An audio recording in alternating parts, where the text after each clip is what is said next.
अस्सलाम वालेकुम। पिछले 24 घंटों में जो डोनाल्ड ट्रंप अंकल जो हैं उनकी एक्स के ऊपर पोस्ट जो थी, वो तो आप सबकी नज़रों से गुज़री होगी, जिस पे उन्होंने तमाम तस्करा किया है। आपको पता है कि डोनाल्ड ट्रंप जो है वो एक्स के ऊपर शुगल मेला लगा रखते हैं। तो मतलब बड़ी हँसी आ रही है कि उनकी स्टेटमेंट बिल्कुल चेंज हो गई है। एक तो उन्होंने ईरान को बड़ी इज़्ज़त और एहतराम से पुकारा है उसमें, ठीक है? इस्लामिक रिपब्लिक ऑफ ईरान का वर्ड यूज़ किया उन्होंने। दूसरा उन्होंने हिज़्बुल्लाह का ज़िक्र भी कर दिया, जिनको वो दहशतगर्द कहा करते थे। उनका कहा कि जी हमारी हिज़्बुल्लाह से बात ये है कि अब जो हिज़्बुल्लाह है, वो कोई अटैक नहीं करेगा इसराइल के ऊपर, नाजायज़ रियासत के ऊपर, और नाजायज़ रियासत भी अब उन पर हमला नहीं करेगी। और उन्होंने कहा कि हमारी बड़ी अच्छी बातचीत जो है वो हुई है हिज़्बुल्लाह के साथ। दूसरी तरफ वो कह रहे हैं कि ईरान जो है, डोनाल्ड ट्रंप की एक और एक्सपोस्ट में लिखा है कि ईरान जो है वो हमसे मुआहदा जो है वो करना चाहता है और वो बहुत ख्वाहिशमंद है मुआहदे के लिए, और उधर से ईरान ने कह दिया कि हम इसके साथ कोई मुआहदा भी नहीं करेंगे। उन्होंने तमाम मुआहदे जो है तोड़ दिए और उन्होंने कहा कि हम जो है अब किसी अमेरिकन जहाज़ को जो है अपना हुर्मुज़ से नहीं गुजरने देंगे। और उन्होंने ऐसे ही किया, इनके जहाज़ों ने वहाँ से गुजरने की कोशिश की और उन्होंने अपने रडार सिस्टम सब चीज़ें सिस्टम वगैरह ऑफ़ किए, लेकिन उसके बावजूद जो है वो अपना हुर्मुज़ को क्रॉस ना कर सके। अबनाए हरमुज़ के अंदर तो सख्त किस्म की कशीदगी हमें नज़र आ रही है। अब्बास अरागची का बयान, फिर मोहसिन जो कि मशीर हैं, मोहसिन रज़ाई, उनका बयान हमें नज़र आ रहा है। फिर हमें इब्राहिम बकाई जो है उनका नज़र आ रहा है बयान। मतलब सब के बयानात ईरान की तरफ से भी नज़र आ रहे हैं और डोनाल्ड ट्रंप अंकल की भी बड़े मज़े की बातें हमारे सामने आ रही हैं।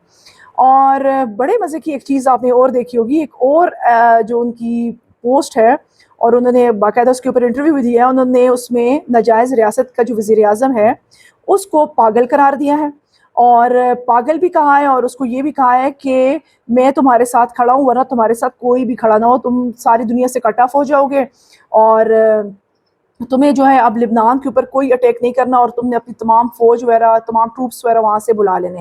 दरअसल में ये दोनों दोस्त हैं। अभी ये इसको पागल भी कह रहा है, अभी ये इसको कह रहा है कि ये बिल्कुल अच्छा इंसान नहीं है। ये वो पिछले दिनों ये कह रहा था कि बड़ा नाइस गाय है, बड़ा अजीम इंसान है, और वहाँ पे इसने इसकी सिफारिश भी की कि इसको इसके जो मुकदमात इसके ऊपर लगे हुए हैं नेतन्याहू के ऊपर वो भी माफ़ हो जाएं। तो ये सारा सिचुएशन चल रहा है, यानी ये दुनिया को जो है ना वो एक तरह से बेवकूफ़ बना रहे हैं, लेकिन जिस मुल्क को ये बनाना चाह रहे हैं वो तो किसी सूरत भी इनके जो है बातों में नहीं आने वाले। ईरानी किसी सूरत भी इन पे यकीन नहीं रखते, ना ही हम इनकी बातों पे यकीन रखते, कोई भी इनकी बातों पे यकीन है, क्योंकि रोज़ की स्टेटमेंट का चेंज होना बंदे को हंसी भी आती है। अब इतना प्रेसिडेंट है वो किसी इतनी बड़ी स्टेट का, तो हंसने की बात तो है वो क्योंकि उसको खुद ही नहीं पता चल रहा कि उसे क्या कहना चाहिए, क्या करना चाहिए। तो चलें ज़रा देखते हैं कि पिछले 3 दिनों में क्या क्या हुआ। सबसे अहम तो ये हुआ कि ईरान ने जो है अमेरिका की जो एयरबेस थी कुवैत के अंदर उसके ऊपर हमला किया, अटैक किया। और वो क्यों किया? क्योंकि ईरान के जो शहर ग्रोक है और जजीरा कशम उसके ऊपर बमबारी की गई। फिर हमने देखा लिबनान के ऊपर सख्त बमबारी हुई, उनका जो बफेट कैसल था उसको इन्होंने हमला करके इसके ऊपर कब्जा किया, अपना झंडा लहराया। जो सिचुएशन हमें इन दिनों में नज़र आ रही है वो सब कुछ हुआ। फिर उनके जो नाजायज़ रियासत के मिनिस्टर्स हैं उनके बयानात हमें नज़र आ रहे हैं कि वो कह रहे हैं जो बेरूत है उसको जो है बिल्कुल ज़मींदोज़ कर दिया जाए, ख़त्म कर दिया जाए, तबाह कर दिया जाए, ये वो सारी चीज़ें, क्योंकि हिज़्बुल्लाह ने उनके ऊपर अटैक किया था। तो अब हमें ये बयानात नज़र आ रहे हैं कि हिज़्बुल्लाह के साथ बड़ी अच्छी बातचीत चल रही है, बड़ी दोस्ती होगी उनकी और बड़े मोहब्बत के पैगामात आ रहे हैं। और दूसरी तरफ जो है वो क्या कहते हैं कि इसराइल जो है वो उसका वज़ीर आज़म जो है वो बड़ा ही ख़राब इंसान है, पागल इंसान है। ये वो नेतन्याहू जो है उसने भी कहा कि मेरी बात हुई है जी डोनाल्ड ट्रंप से, और मैंने जो है अपने ट्रूप्स वगैरह रोक दिए और मैं जो है वो लिबनान पे हिज़्बुल्लाह वगैरह पे अटैक अब नहीं करूँगा। और डोनाल्ड ट्रंप ने जो वर्डिंग यूज़ की वो भी मैं आपको थोड़ी सी बताती हूँ।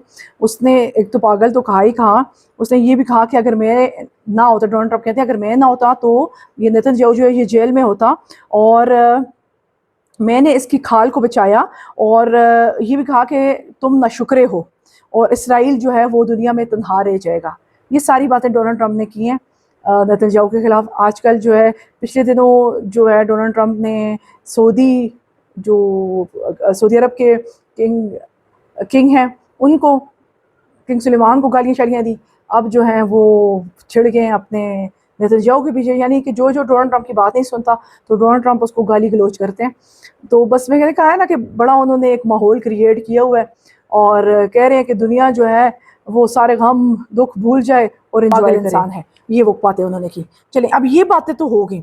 اب اس کے بعد ہم دیکھتے ہیں کہ جو کویت میں علی السلیم ایئر بیس تھی امریکہ کی، اس کے اوپر جب ایران نے حملہ کیا تو امریکن کہہ رہے ہیں، امریکن میڈیا یہ کہہ رہا ہے کہ کوئی نقصان بھی نہیں ہوا. لیکن اگر آپ ایرانی میڈیا کو چیک کریں تو وہاں پہ وہ بتا رہے ہیں کہ انہوں نے کیا کیا چیزیں ان کی تباہ کی، اور کن میزائلوں سے اور کس قسم کے جو انہوں نے ڈرونز ان کے اوپر حملے کیے. فتح میزائل بھی ان پہ داغا، اور 5 جو ان کے امریکہ کے فوجی تھے وہ بھی اس میں زخمی ہوئے. اس کے علاوہ جو ہمیں نظر آ رہا ہے MQ-9 ریپر، یہ امریکہ کا ایک ڈرون ہے، اس کو بھی انہوں نے نشانہ بنایا اور ایئر بیس کو شدید نقصان پہنچایا. یہ ایرانی میڈیا کہہ رہا ہے، لیکن امریکن میڈیا یہ کہہ رہا ہے کہ ہمیں کوئی نقصان بھی نہیں ہوا. اور یہ ساری رپورٹ دی بلومبرگ نے، جنہوں نے یہ تمام جو امریکن بیس کو نقصان پہنچا انہوں نے تمام اس کو ہائی لائٹ کیا. اس کے بعد کیا ہوا جی، کویت کے اندر ہائی الرٹ جو ہے وہ نافذ ہو گیا، فضائی دفاعی نظام جو ہے وہ متحرک ہو گئے اور خطرے کے سائرن وغیرہ بجنے لگے. اب کویت میں اس وقت اگر ہم دیکھتے ہیں کہ مستقل اور عارضی طور پر اگر ہم تمام ان کے اڈوں کو ملائیں امریکہ کے، تو وہ تقریباً 12 عسکری اڈے اور تنصیبات موجود ہیں. اور خلیج فارس میں کے خطے میں یہ جرمنی اور جاپان کے بعد سب سے زیادہ ایئر بیسز جو امریکہ کی ہیں وہ ہمیں کویت کے اندر نظر آتی ہیں. اور مجھے ایک چیز اچھی نہیں لگی تھی جب خبروں میں یہ چل رہا تھا کہ کویت جو ہے وہ اس نے دشمن کے خلاف اپنے ڈیفنس سسٹم کو جو متحرک کر دیا، تو وہ دشمن کو کویت نے جگہ دی، اس کو اڈا دیا.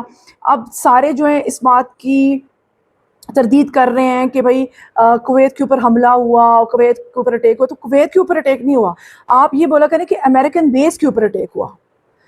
آپ یہ نہ بولا کریں کہ دشمن کویت کا دشمن ایران نہیں ہے، کویت کا دشمن امریکہ ہے جو اپنی 12 بیسز کے ساتھ وہاں پہ موجود ہے. اور یہ بھی بتاؤں کہ 12 جو بیسز ہیں ان کے اندر 13,500 امریکی فوجی اور دفاعی اہلکار جو ہیں وہ مستقل طور پر ہمیں نظر آتے ہیں یہاں پہ. اور ان کی سب سے بڑا جو ایئر بیس ہے اس کا نام ہے کیمپ عارف جان، جو سب سے بڑی ایئر بیس ہے، 12 ایئر بیسز میں سے سب سے بڑی. تو اصل جو مقصد تھا امریکہ کا اور اسرائیل کا، آپ میری ضرور وہ یونان پلان والی ویڈیو کو ضرور دیکھیں، اس میں میں نے تمام ابراہم ایکارڈ کو بھی ٹچ کیا. تو ان کا اصل مقصد یہی تھا کہ ان ممالک کے اندر آپس میں ہی ٹوٹ پھوٹ قائم کرنا، ان کو بکھیر دینا، ان کو تباہ برباد کر دینا. تو وہ اس میں کامیاب ہو گیا. اب کویت کو ایران دشمن لگ رہا ہے، ایران کو کویت دشمن لگ رہا ہے، دبئی کو ایران دشمن لگ رہا ہے، ایران کو دبئی دشمن لگ رہی ہے. تو کس طرح سے انہوں نے اپنے مقاصد کو حاصل کیا ہے، میں تو حیران رہ جاتی ہوں کہ جو پیشن گوئیاں ہم پڑھا کرتے تھے، سنا کرتے تھے ڈاکٹر اسرار کے سے بھی اور ڈفرینٹ کتابوں سے بھی، تو وہ کس طرح سے پوری ہوتی ہمیں نظر آ رہی ہیں. سچ میں بندہ حیران ہو جاتا ہے. اور اب بھی ہم مسلمانوں کی آنکھیں نہیں کھل رہی، ابھی بھی ہم یہی باتیں کر رہے ہیں.